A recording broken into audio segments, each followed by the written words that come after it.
talk us through the results from last night and just how important Gaza was as the issue. Good evening, Tom. Yes, Gaza was the issue that George Galloway made it in Rochdale. It was on all of his leaflets, it was on his posters, it was on his campaign literature. He promised that he would stand up and be the MP for Gaza. And, you know, rightly or wrongly, no matter what you think of the war in Israel, Gaza, and your stance on it, it's fair to say that George Galloway has very effectively garnered that vote. Now, it is an area, Rochdale, with a high population of Muslim voters, and many of them say that they were disaffected by Sir Keir Starmer and wanted him to go further. They wanted him to be calling for that ceasefire, which we know he's only just been doing in the last week or so, and they want him to be more critical of Israel. And now George Galloway is in the House of Commons. He is going to be pressuring Sir Keir Starmer and the Labour Party. We heard that from his message after he was elected. We heard it last night. He was saying that he is going to be attacking Keir Starmer on this front and really proving pretty much a thorn in his side. But in terms of the result overall, is it going to be just an anomaly come the general election, I think is what a lot of us are asking today, and whether this is going to be an issue that affects seats up and down the country, whether the war in Israel and Gaza, something which is obviously happening thousands of miles away, is going to be affecting our vote here. I think come the election, it probably won't be. Some insiders think it could potentially swing the result in maybe one or two seats, but it's probably not going to be the issue that does so. There are also concerns, Natasha, as you've been reporting, about security of Mr. Galloway as an MP. Yes, that's right.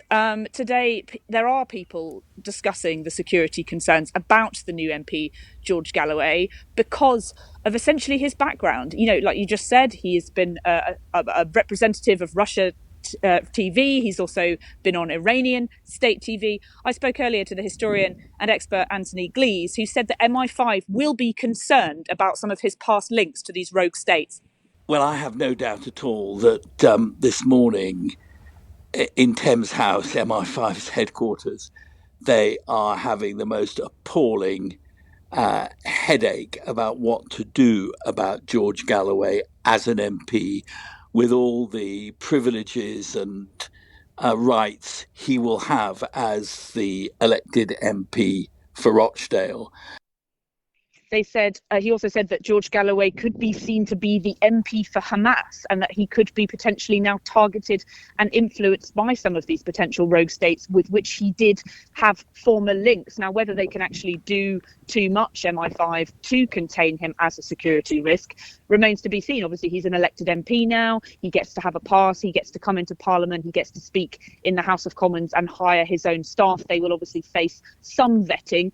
But MI5 will be left scratching their heads, he said, over what to do with it. But potentially the biggest impact will be what this will have on the Labour Party tonight. Could they face more challenges in the next election from other MPs, other independents trying to stand against their candidates and try and take chunks out of their vote? And obviously having someone like Galloway in Parliament will pile the pressure on Sir Keir Starmer to go even further and to start being very critical of Israel. And he's already facing that pressure from his own backbenchers, and having George Galloway in post will only add to that.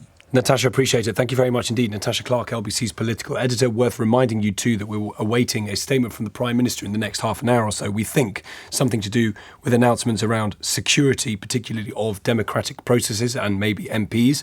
We're told he's not going to be announcing an election. Paul Waugh is a columnist for the newspaper who stood to be Labour's Rochdale candidate. Thanks for coming on, Paul. I wonder what your heart and head says about Galloway's victory in your hometown. Well, you've got to admit that Labour shouldn't ignore the result of the Rochdale by-election, or it shouldn't claim it doesn't matter either. You know, although the party's vote understandably collapsed because it literally disowned its own candidate, the brute fact is that more than 12,000 people voted for George Galloway.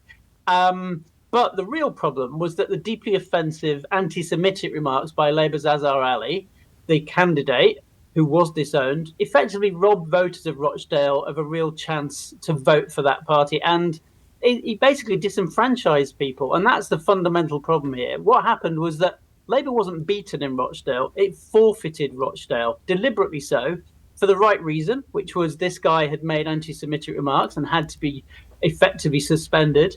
But where does that leave Rochdale? From my point of view, I have to say, this being my hometown, I'm not just depressed or sorry about it, as some people in Labour have said. I'm really angry about it, because that should never have been a situation that was allowed to happen, where Labour voters literally had no Labour candidate to vote for. Do you believe that Mr. Galloway is interested in the people of Rochdale outside of those who are clearly motivated primarily by the war in Gaza? Look, he says he is. You have to take him on his word, don't you? You know, as I said, you can't get 12,000 votes out of thin air. He obviously had an appeal to some people. I think Labour's task at the next general election is making sure that he's taken on his own merits, and someone stands toe to toe with him. I mean, effectively, the thing about George Galloway is that he butterflies from seat to seat, and mainly it's all about him. It's not about the voters of the constituency. He doesn't stick around for very long. Why didn't he stay and fight the general election in other seats when he should have? I have to say, why was he not the candidate in Batley at the next general election, having been defeated in the by-election there? It's because he wants to move around. And ultimately, I think people will quite rapidly realise that he's an extremist. He's not a representative of mainstream opinion. Yeah, of course, lots of people in Britain, of all faiths and none, are really upset about Gaza. There's no question about that. And many of them do want an immediate ceasefire. And Labour has finally got to that position. That's certainly the case now. But look beyond that. And as your clip showed, Tom, so eloquently, this is a guy who is Putin's parrot, basically, when it comes to lots of international issues. He supports Beijing, he supports Tehran. I know people in Rochdale, and there's a strong Ukrainian community there, I can tell you, Tom, many of whom came over after the war or because of the Soviet Union, and now there's a chunk of people who fled Putin's Russia. Just imagine how they feel today, a man who simply doesn't accept that Putin invaded their own country, the fact that he explains away everything as if he's just a mouthpiece of the Kremlin. Just imagine how they feel today and whether this man is representing them. You must be furious at the selection process. Well, it's not the process as so much as our allies' failure to come clean with what he'd said. I mean, a selection process is only as good as the honesty of the people involved. You're asked this question, and I was asked it, have you done or said anything that will bring the party into disrepute? The simple answer is a short one, no. Azhar Ali clearly must have answered that in the negative as well. Yet he said one thing to Jewish groups and said another thing to people of the Muslim faith. And I think if anything comes out of this, it's a lesson for all politicians. You cannot do that. You cannot speak with forked tongue. You can't say one thing to one group and one thing to another. You have to be honest and you have to be consistent.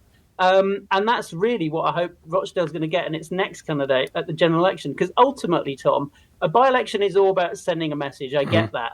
But a general election is about sending a government into power. And that's what really needs to happen in Rochdale. And a Labour government is what it needs. Paul, thank you for coming on. Paul Waugh, columnist for the I newspaper, who did stand to be Labour's Rochdale candidate, lost to Azhar Ali, who was then disowned by the Labour Party, freeing up those votes to go to George Galloway. And Paul's right, he won 12,000 votes. It's not an insignificant number at what was a higher turnout in Rochdale for most by-elections. So I just wonder about how it is this particular conflict has been the driver in a by-election in a town just north of Manchester. The strength of feeling is such that a guy can go and stand on a soapbox and say, I will be the MP for Gaza. I will speak for Gaza first and Rochdale, the place he represents, second. And people go, that's what I want. How has that happened?